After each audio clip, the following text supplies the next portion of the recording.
ذكرا كثيرا وسبحوه بكرة وأصيلا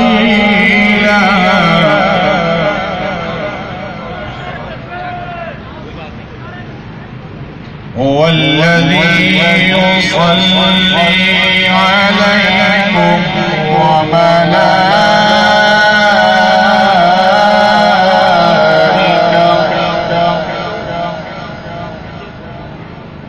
وملائكته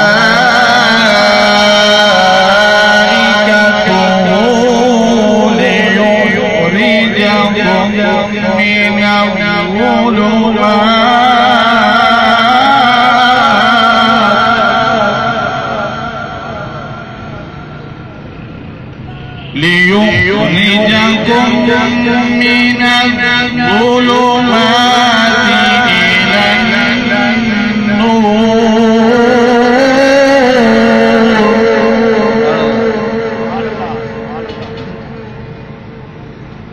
من الظلمات إلى النور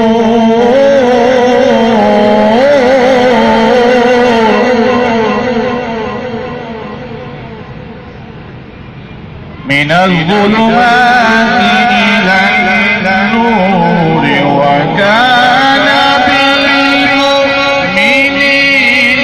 رحيما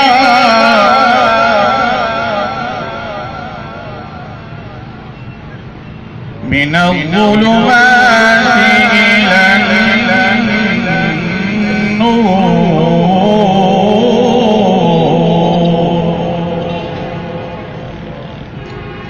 وكان بالمؤمنين